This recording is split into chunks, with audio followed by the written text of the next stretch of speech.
This is Newslife.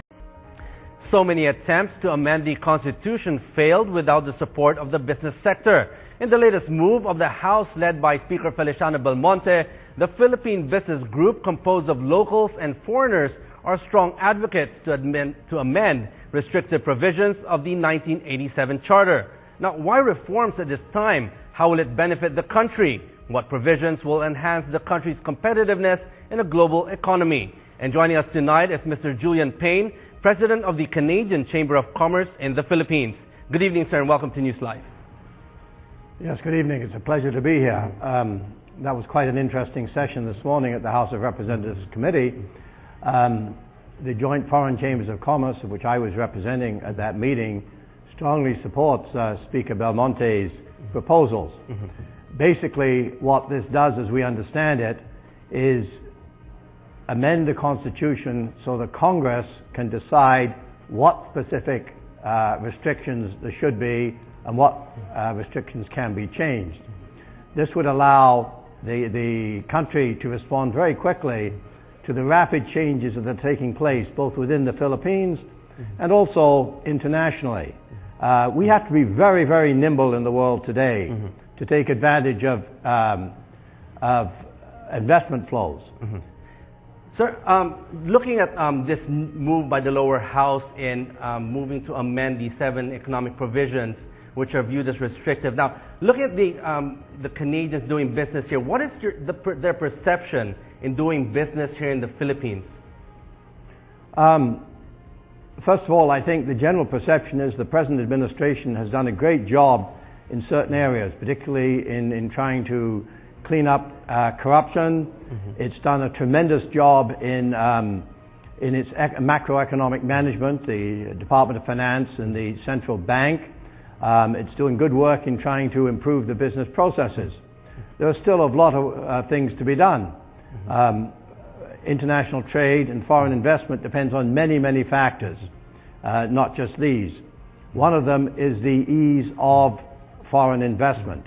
And there's no question about it that there are many restrictions in the Constitution, more perhaps in this country than in other countries, and this is an impediment to some foreign investment. Obviously, all things being equal, countries will go where they can invest most easily. That's common sense. Sir, could you give us a brief overview of which industries Canadian businessmen are going into here in the Philippines, and what are their usual concerns when they try to start up a business here? As you know, Canada has long been in the Philippines, over 100 years, in the life insurance business, in the financial sector. We've also had in the past considerable involvement in the mining sector. We're involved in various service industries in the consulting industry. We did used to have a major bank here in the Philippines. Right now there is no major commercial bank based in the Philippines and operating in the Philippines. We certainly would like to see that change. What kind of changes does the Canadian Chamber of Commerce see to be able to do business better here in the Philippines? What kind of changes in the economic amendments? Well, a lot of the changes are in the process of being made. Efforts are being made to make business procedures more streamlined, less complex, fewer steps. This is really important. We also need to see some progress in the judicial sector. Business depends on a very, very well-performing judicial sector. It depends on there being clear decisions. It depends on decisions being consistent and over time and precedents being respected. It depends upon speedy decisions. And also, we see some evidence here, occasionally of, not occasionally, quite often, of businesses using the judiciary, for example, using TROs as basically business harassment techniques. And we think the judiciary has great challenges ahead of it. We think they're being addressed. But obviously, in the area of improving the situation in the Philippines for Canadian business, we're looking at anti-corruption efforts, we're looking at simplification of business, we're looking at sound economic management. All of these things are being addressed. We're also looking at easing restrictions on foreign investment and reforms in the judicial sector. We've seen in a couple of years that the Philippines has really made great gains in its economic standpoint. How are the Canadian foreign investors seeing it now? Are more Canadians putting their money here in the Philippines right now? Are they seeing the Philippines as a go-to point right now? I think in the past there hasn't been a huge Canadian presence here. You've been dominated by other countries such as the United States, particularly given your history, and some other Asian countries. That is slowly changing. As you know, there's a huge migration from the Philippines to Canada. We have nearly, I think it's 800,000 Canadian residents in Canada from the Philippines. So the awareness of the Philippines is growing in Canada, and with that we see over the longer term improved international trade, improved investment, and generally a much greater awareness of the Philippines. And that is the foundation of long-term economic cooperation. Basically, I think the Philippines is well perceived, but it's not as known as widely as it should be. Do you see this as gaining in the future? Like what kinds of provisions do you deem important to actually cut the cut the line so that more Canadian business actually flows here into the Philippines? Well, I think one should reduce some of the restrictions on some sectors.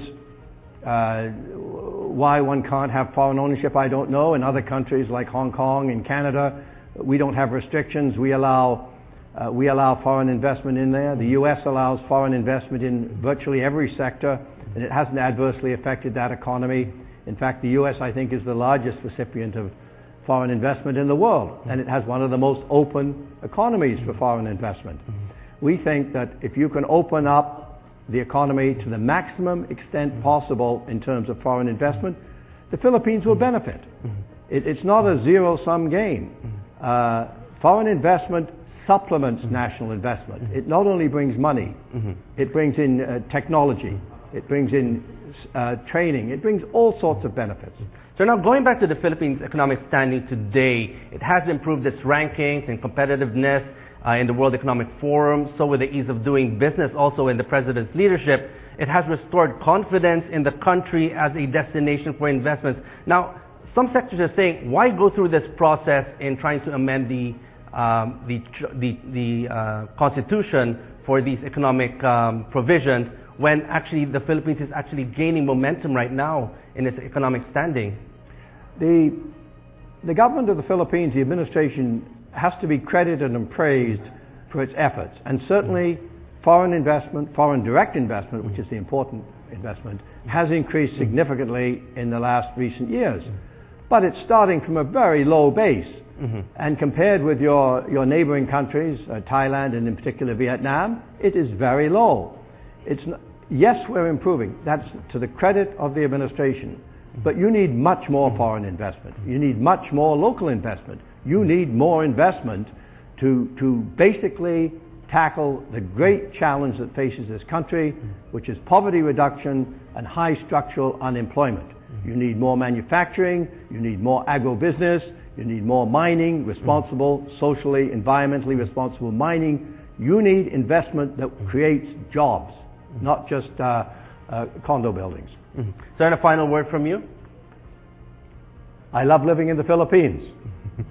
Okay, on that note, thank you very much for joining us here tonight at News Live. That was Mr. Julian Payne, President of the Canadian Chamber of Commerce in the Philippines. Thank you, sir.